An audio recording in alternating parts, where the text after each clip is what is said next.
Hello, all you people out there in webinar land. My name is Adrian Camo, and I'm a writer for Swept. For those of you who don't know, Swept is a janitorial software company, and our mission is to make life easier for janitorial companies and their employees.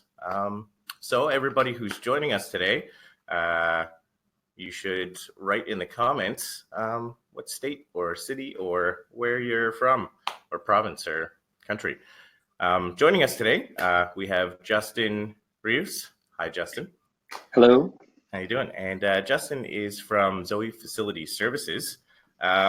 He's the operations manager there, and they are based out of Indiana. And one thing this company does exceptionally well is employee retention through a strong sense of company culture. And their mission statement is, our passion is serving people. Cleaning is merely a vehicle that allows us to attain that. So, I really think that speaks volumes. Justin, why don't you tell us a little bit more about your company and your mission statement? Yeah, so Zoe Facility Services is a commercial cleaning company, just like you said, based out of Indiana. We currently service about 6 million square feet of real estate each night, or each day rather. And so that's quite a lot. And I think that our mission statement of serving people has really been what's seen so much success. Zoe is the Greek word for life or abundant life, and that's really just how we drive forward. We want to be part of our employees' stories. We want to be part of our clients' stories, our community stories. We don't really care if they're part of ours. Cleaning just keeps the lights on around here. Really, our job is to just embolden our neighbors. Yeah, I love that. I love that. Adding a little bit of purpose to everybody's day to day. Yeah. And for everybody who's tuning in, we're going to be answering some questions later on towards the end. So feel free in the comments to start popping in your questions. If they're specific to Swept, our lovely support lady, Darcy, will be answering those directly. And everything else, we'll pick out some questions at the end, and Justin will be happy to field those for you. See, we got some people from Houston, Texas, and Fort Worth, Texas. Hey, Texas. All right. I was born in Corpus Christi, so. There you go. So we're gonna run a quick poll for you guys. You'll see a little question pop up on the side of your screen, and you can answer that for us because we think it'll be pretty fun. The first question, we got a two question poll today. The first one is, do you feel your company has a healthy company culture? That this is sort of like a simple yes or no, or what's company culture? What do you guys think? We got a few people popping in there.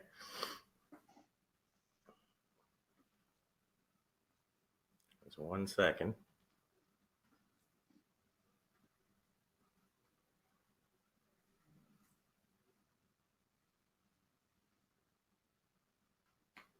All right, it looks like a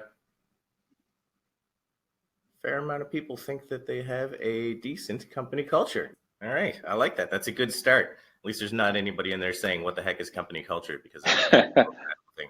Probably add 10 minutes to this webinar. All right, second question in the polls. It is, what is the biggest benefit of having a happy and engaged employees? And your answers are pretty fun as well. Higher retention, which saves me money on birthday cards. Better relationship with clients, or you don't have to learn as many new names because less people quit. Pretty good, huh? All right, and we'll look to see if anybody's popped into those poll questions later. We'll just jump right into your questions right now, Justin. So you mentioned to me that your company saw some pretty serious gains by investing in your company culture and practices. So can you elaborate on how this practice translates into dollars? Yeah.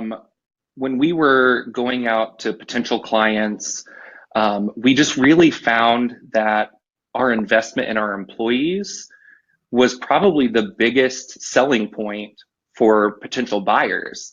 they really loved that we knew the stories of our employees. We knew who we were hiring and what sort of employees we were retaining. Clients that had another commercial cleaning company, they were so used to this revolving door of people. One week an employee comes in and the next week they're gone, and there's that training curve and just a roller coaster, and there was just inconsistency. And what we were selling was that consistency, stability through our culture, through our retention rates. And so that's just been a really big driving force for how we're able to get clients either through our bids or even through word of mouth. Yeah, yeah. I mean, I can definitely see that. Not just training new employees on your side, but even on your client side, they have to show them the ins and the outs of their like commercial locations. Right. Brand new person every week. You're like, okay, give you the grand tour. Wonder how many grand tours they waste just doing that. All right, so moving on. Communication, they say, is key to success in almost every level of business, and I think that's a fair statement. And so, how do you use communication as a driving factor for your company and for this culture? Yeah, I think communication is our biggest driver as far as culture goes. Employees just want to have all the information in real time. And I think SWEPT really helped us when we got SWEPT a couple of years ago. I think that they really helped us institute that because we just had like this blame game happening between dayside and nightside in the same facility, where dayside was supposed to take care of this or nightside. And now with the message board that SWEPT facilitates, we just have like a name and face, and it creates a relationship. So now not only are managers actively involved on the message board, but then we have like this input from employee to employee relationship. And it's just really cool to see how the culture has expanded just from that little communication tool. Yeah. Yeah, it's crazy how much people's personality and interactions change just by regularly talking to each other, right? Absolutely. Big game changer right there. So your company has also been embracing the sort of like technological side of things, as you mentioned that you were using software apps like SWEPT, and we live in such a connected age right now. What are your thoughts on that? On this sort of like, like before we had technology versus like, now that we do have all of these like streamlining technologies at our fingertips? I think it's really funny. Janitorial can just be such an antiquated industry. I feel like so many janitorial and commercial cleaning companies are just living in 1980. And so we've really tried to forego all of that. I even wrote a post for SWEP talking about how technology like really helped us out. The millennial generation gets very, very bored and very quickly. And so we just discovered that embracing technology when it comes to our onboarding documents, when it comes to training videos, welcome videos, we're basically paperless in this office. Everything can be accessed from your phone or a computer and all in real time. Like we just want to be up to date. And even when we come to our, cleaning solutions, like we're trying to automate as much as we possibly can. And I think like that's just really helped burn off some of the boredom that you see in janitorial of the day in, day out. And we're just really trying to get this technological mindset that everybody's hungry for. Definitely. Yeah. I mean, and now you just got to deal with people looking at their phones all the time, right? That's true. That's true. But yes, to everybody watching, Justin did do an excellent blog for us. And so when we send out our follow-ups, we can definitely put in the link to that for anybody curious to read it. Moving on to the next question. So you've got a lot of interesting programs in place in your company to keep your employees engaged and to keep them active and to keep them happy, like RAK, R-A-K. Tell us a little bit about this.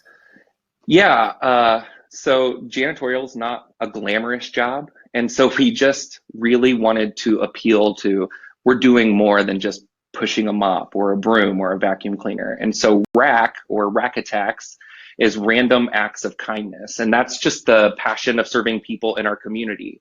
And so we open that up to our entire employee base. We put it out on social media, and we've gone and done just really cool things in our community. We've handed out hot chocolate to the homeless downtown. We've gone to the nursing homes on Valentine's Day and passed out roses.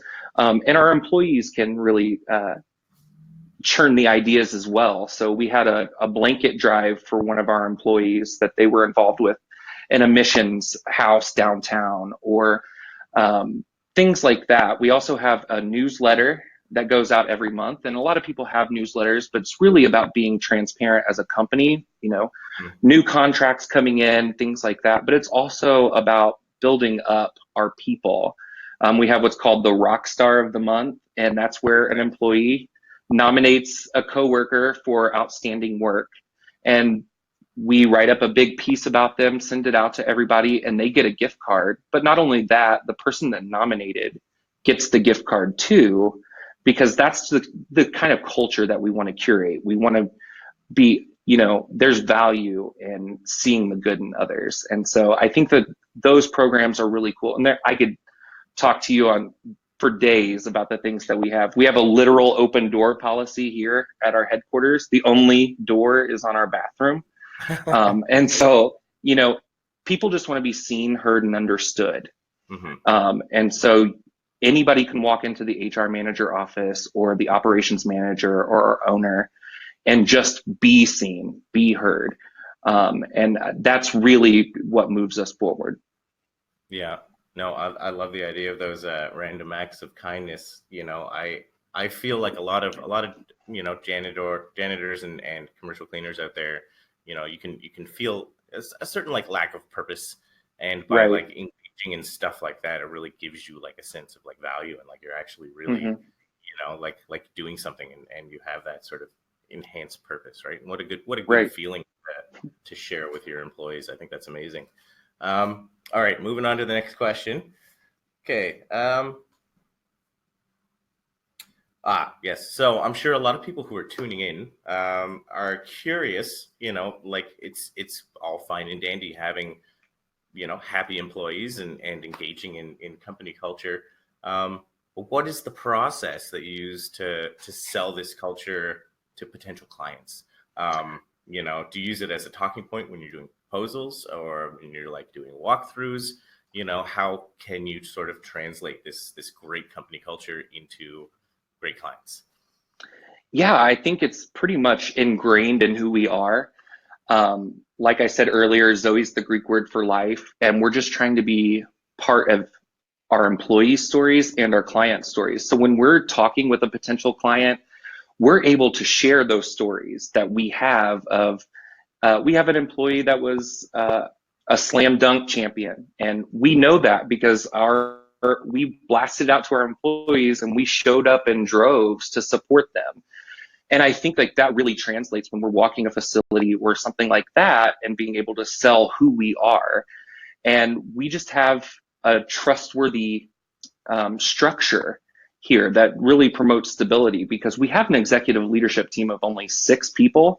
And when we're covering 6 million square feet, there has to be that trust. And by really intentionally building in culture, then we're able to like just trust and kind of let go of that helicopter management style. And that's what our clients or potential clients are looking for, that they have trustworthy people in their building. And we're able to sell that confidently. Nice. I love that term, helicopter management style. Yeah.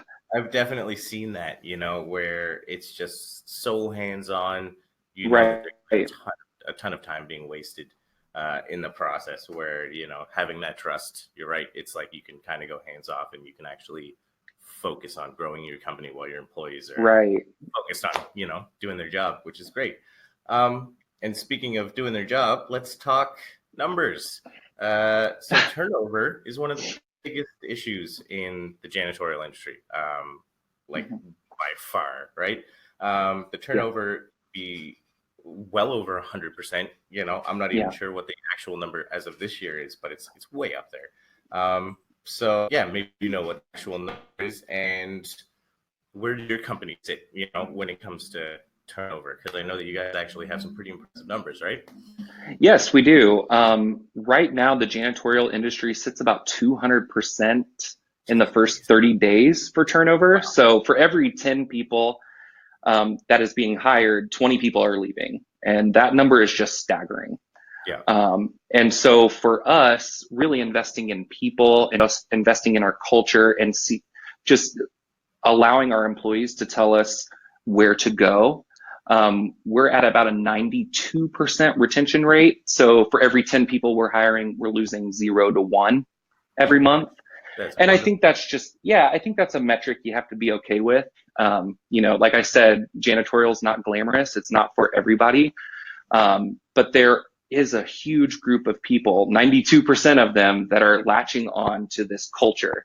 And I know it's not because of cleaning. So, Yeah, yeah. exactly. And that's 92%, not 92% turnover, 92% retention, guys. Retention, yes. Yeah. So they're only at 8% turnover. That's crazy. That's Mhm. like so impressive. Yeah. Okay. So communication, open door Mhm. policies, random acts of kindness. This keeps your employees engaged and it keeps them feeling a sense of purpose. And it's easy to see how this can translate into, happy clients. So before we move into the, Q&A period, if you have any last, sort of like words of wisdom or advice specifically for one of our viewers or all of our viewers or any of our viewers who are hoping to grow and struggling with retention or struggling with winning bids, what would you share? Just don't make business or numbers your number one thing. Because it just drives you into the wrong territory. For us, it goes employees, clients, and then the business number side of things. And that's just a really healthy metric for us. If I have unhappy employees, my clients are fine, but my numbers are unhealthy. Well, I could look at my payroll because that's my biggest expense and try, to cut costs there, but I already have unhappy employees. So I Mm-hmm. know that that's not really going to work for me. But if I were driving this thing with the business side first, I may not ever see how my clients or employees are feeling. And so I think that that's really important. Whatever it is, don't make the numbers side of things your first priority. Put something ahead of it so that you just have sort of a rudder to direct you. Yeah. That is some pretty good advice. All right, before we move on to the questions, I personally have a question for you because I'm really curious. So your random acts of kindness, what were like the Yes. top three most interesting random acts of kindness that you guys went out and sort of did to engage with the public or sort of like help people out? Oh my goodness. I don't Yeah. So want to stump I you, think but they're the I think they're the ones that I touched on because they're my favorite. I yeah. really enjoy. We went to a really great place in downtown, and we're just able to connect with people. And I said that we passed out hot chocolate to the homeless, but we passed out hot chocolate to everybody. Mm-hmm. And it was really, really bitter cold day here in Indiana. And it was just so fun to see people do that. Then we had standing on the side of the road. It was so simple. We made posters and just said, like, you're beautiful, you can do it, you rock. And just simple, and just standing on the side of the road, just giving like those words of encouragement on a busy highway, and Yeah. just seeing people honk and smile. And that was really great. And then another one was we gave uh, people money at Christmas, went to uh, the shopping mall and gave people money and said, you have 2 hours to spend all of your money, but it Wow. cannot be spent on anybody but yourself. So you can't buy it for, you have to Yep. spend it on yourself and take care of yourself. And I think that that was really fun because it kind of gamified it, but just showed them like, hey, like you're worth something too. And so that Yeah, was yeah, cool. because especially that time of year where it's just you're all about what do I got to get this person or this person, Right. I think a lot of people get so stressed they don't even take those couple of minutes to really sort of like focus on themselves at all. Right. That's amazing, yeah, and I think it's really sweet because it can be so hard with like people who work in the cleaning industry, to sort of get them to be engaged. And the fact that you not only have them engaged, but you've got them going out into the world and doing really meaningful things. I think that's something special. Yeah. So let's move on to did we hear back about the second poll question? See if I can find the answer to that one.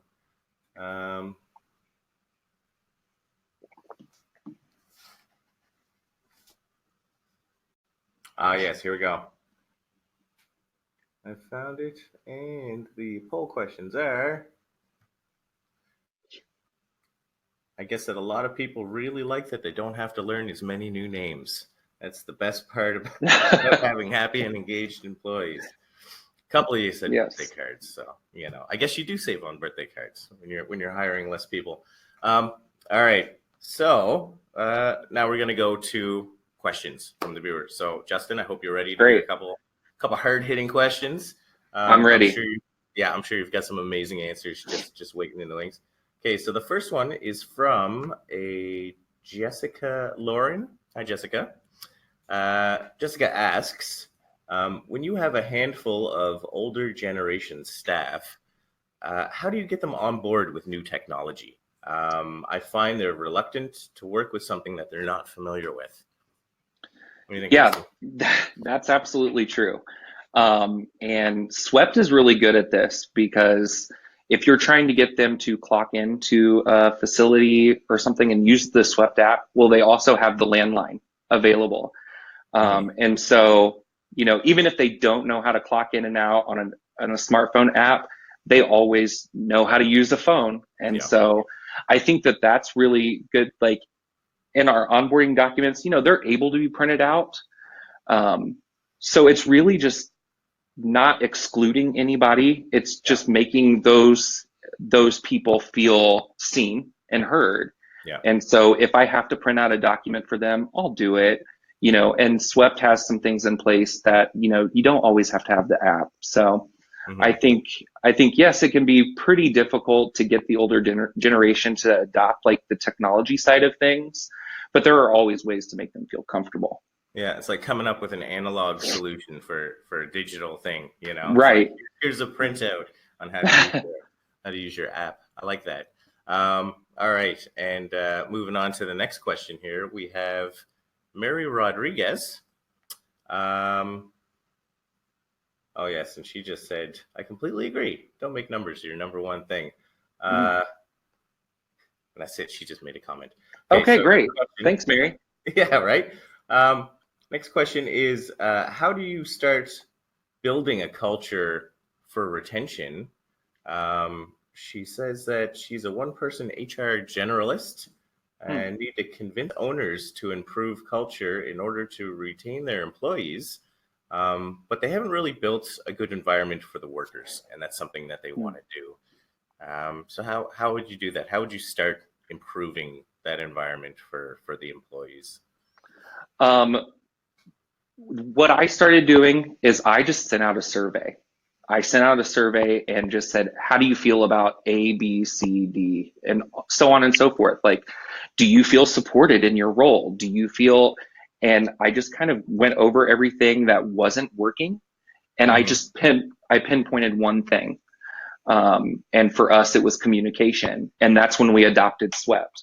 And so communication was really lackluster for us. And so it was, it was all via text message, and our clock-in system was really antiquated. And so we're like, I can improve communication. They just wanted to hear that things were happening in real time, like I said. Yeah. So we adopted Swept. We were able to we create like this community in the field, but also there was direct pathways from the owner of my company to them, from myself to them, and all the supervisors, team leads. And so having that interconnectivity really started to boost the culture. And then I was able to kind of concentrate on the other things that were on the list, like things that they wanted to do outside of the work. And so that's where rack attacks came in and things like that. So really, I would just say, send out a survey, see what your people are feeling, take the temperature on that, concentrate on one thing and just allow that to snowball. Yeah, I think that's a great way to start. Absolutely. Yeah. All right. So moving right along, we have one more question here. Well, we got a couple more questions, but I'm going to ask you one more. It says, oh, hold on a second. Okay, so this one is from Winona Maitland from Seattle. And Winona wants to know, I understand how important company culture is, but how do I get my employees to engage? A lot of them aren't the most social, and a lot of them are nocturnal. So I think because there's a lot of overnight cleaners, right? Right. Yeah. That's a really great question. Yeah, I've found that to be very difficult as well. And really, it really started to change for us when we started doing company picnics. We made those company picnics later on a weekend night, so they'd had plenty of time to rest, and then we were just able to just fully invest in them as a company at our picnic. And then we were continually rolling out things, and we even rolled out like a scare cam.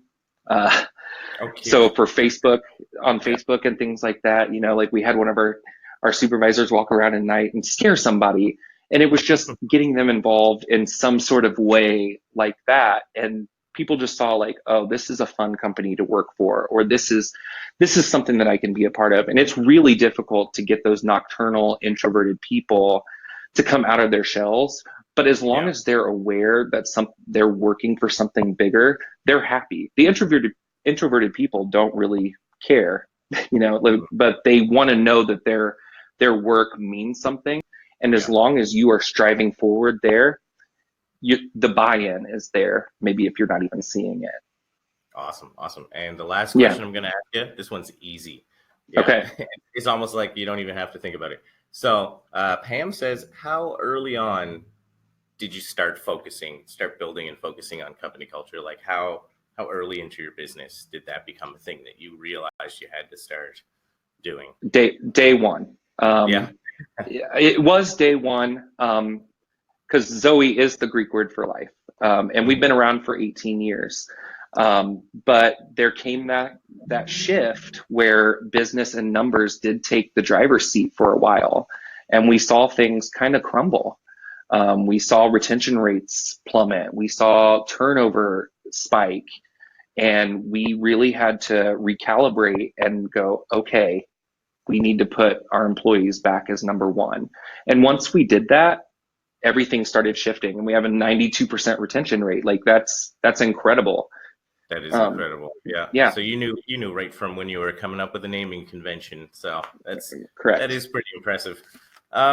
All right, and that's all we're gonna do for questions for Justin. But any of you who had extra questions or SWEP related questions, Darcy is gonna do her best to get your questions. She might even send you a little email afterwards if we don't quite make it before you're all logged out.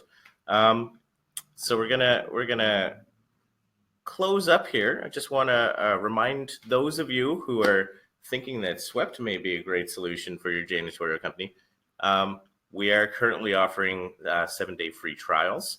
So if you're curious as to whether or not we're a good fit, don't take our word for it. Try it yourself, and you can actually see firsthand how well it works. And Justin's right. The ability to communicate that we offer amongst a bunch of other features is really a lifesaver for a lot of companies. And Justin, again, thank you for coming to join us. And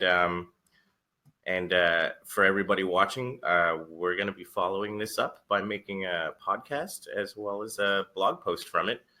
So even if you missed a couple seconds of it, you're going to be able to listen to it and read it and even watch replays. So thank you again, Justin, for joining us today. Thank you. All right. And we'll talk to you again soon. All right. See ya. Okay. Bye, everybody.